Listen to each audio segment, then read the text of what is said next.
Well guys, I just remembered that I forgot to tell you about another product that I'm making, and it's called the Golden Spice, and I've called it that for a number of reasons, but it's obvious to me now that it's along my way because I'm a golden light shower, or a golden way shower of the golden light, which is the central love light of the white light. It's the center of the white light, and that's the love, the white light and the golden love. And anyway, it's funny that this is purely a golden mix as well. This is just in an old container of honey, which is a plastic one. If you bought this, it wouldn't be like this, obviously. This is the old one. I'd put it in a nice glass jar. But this is the golden mix, and it's got curcuma, and curcuma is, you know, turmeric, and turmeric is, well, one of the compounds in there is curcuma, and turmeric is something that interacts with our body with over 700 genes. It interacts with our body because curcuma, the main compound, or turmeric compound A, which is called curcuma, and there's turmeric compound B and turmeric compound C. Curcuma, the compound A, the main compound in the turmeric, it's actually interacting with 700 genes. So that's a lot of genes. We know about vitamin D from the sun is interacting with, you know, vitamin D3 especially, but vitamin 1, 2, 3, and 4 of the Ds, vitamin D 1, 2, 3, and 4, they interact with 10% of our genetics, which is 30,000 genes or so. So vitamin D interacts with about 3,000 genes. So if we compare vitamin D, which is the one that interacts with the most genes that we know of out of anything, and we pedal backwards a little bit, we get to turmeric, which is 700 genes, which is a lot. You know, there's things like colloidal silver, which kill 600 pathogens. You know, that's awesome in itself. But then there's genetic interaction. We're actually getting genetic interaction from turmeric. So that's the main compound in the mix, curcuma. I put a whole lot of other things. There's probably like 10 ingredients. You know, I'm putting in curry in there because I like curry. I can take the curry out if some people don't like curry, so that's why I said that. I can take the curry out. I'm putting things in like the red capsicum powder, or as they call it here, Maroni's powder, Maroni, red Maroni. You know, sometimes I might put a little bit of coriander seeds in there, maybe some pepper, a few balls of pepper here and there. Again, if you don't want that in your mix, just let me know.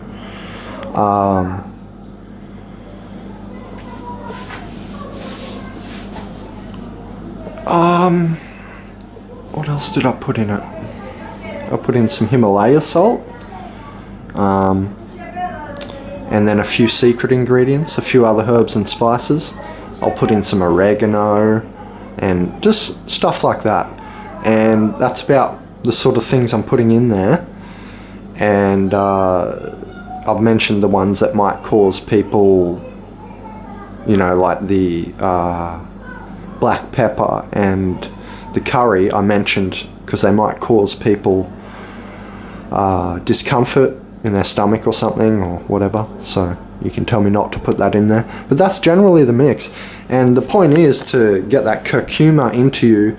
And I'll put it on if I ever make chips or something, you know, just whatever. You can put it on a sandwich, you can put it on your salad, you can put it in your smoothie, you can just put it everywhere. It's just curcuma, it's just the best stuff.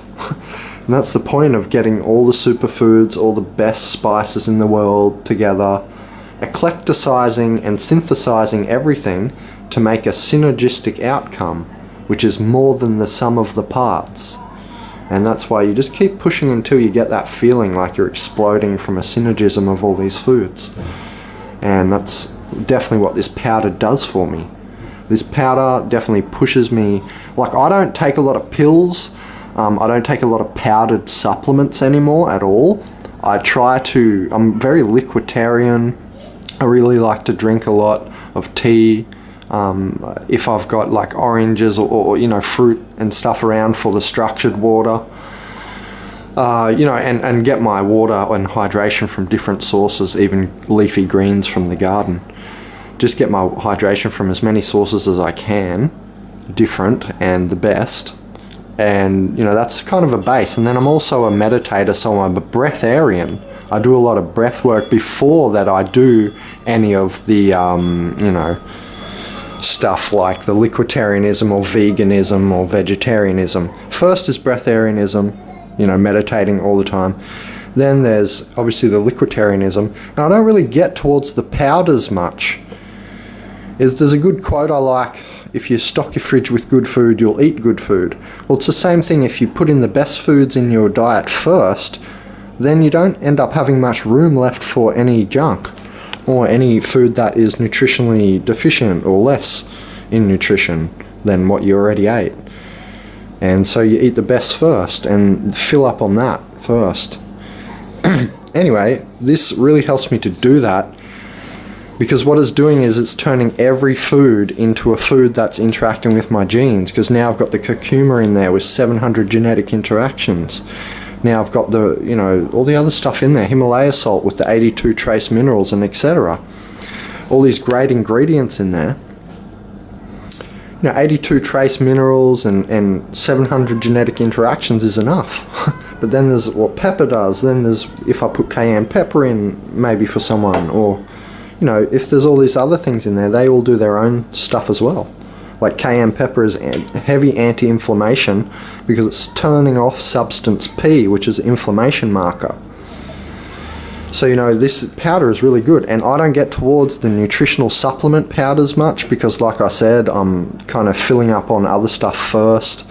I eat a lot of veggies, even if I might cook it a bit. Obviously, you eat some raw food before as well. Before you even go to cook anything, is a great idea to eat something raw all the time first.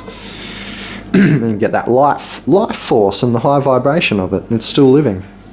You get the sort of electrical eatability as well, not just the dead flesh version and a few minerals which are hard to assimilate because they're all stuffed up and cooked and etc. And heated. So I don't really get towards the normal powders, nutritional powders much, but I definitely always get towards my spice powders. I've always loved them, and I think they're definitely a cornerstone. Say you have a castle of health, you might have a cornerstone of liquiditarian or liquids of vitality, you know, like good liquids that keep you alive and living, clearing your lymph system out and etc. Then you might have another cornerstone which might be the spices, then another cornerstone of superfoods, and the other cornerstone might be breatharianism, or it might be your garden. You know, you have cornerstones to your pyramid of health or your castle of health, and I really think that the spices is one of them. That's how it's always been for me, because if I eat any cooked food, I like to put the spices on there to complexify it and to, you know, even remineralize it a bit, because you've got the Himalaya salt, stuff like that, just to increase the complexity basically of the meal. So it's great to have there for if you at that moment in your life don't have all the superfoods surrounding you. This might get you through. This is how I view it. I put it there as a cornerstone. It's turmeric and stuff. It's all this good stuff, so it's definitely doing something. It's just another decision for your health, like switching from Capilano honey, sugar honey from the shop, to raw honey from your friend, or, you know, or starting to chew cinnamon to heal your gums. It's just another strategy, and I really see it as a cornerstone, like I was just saying. Like, it's quite important because it's the spice. It's different to a fruit, it's different to a veggie. Some veggies are spiced up, yes, like the bell pepper that I mentioned, the red morone or capsicum. But the point is, it's its own thing, you know. It's in powder form, you can keep it there. That's how I use it too. Like, it's the raw food might have a gap for a week. Like, I just picked all these sour oranges there and all the mandarins over there, But those mandarins and sour oranges might, you know, have a break over the summer and not be producing. And during the summer, maybe you are consuming more of this to keep your sort of health level up, your vibration up. And all these powders, like turmeric especially, is anti-inflammation. They make you feel less inflamed. You actually feel less inflamed and less in pain. And they're highly anti-inflammatory. That's the whole point of it all. Not just the nutrients, you know. They're their own healing thing.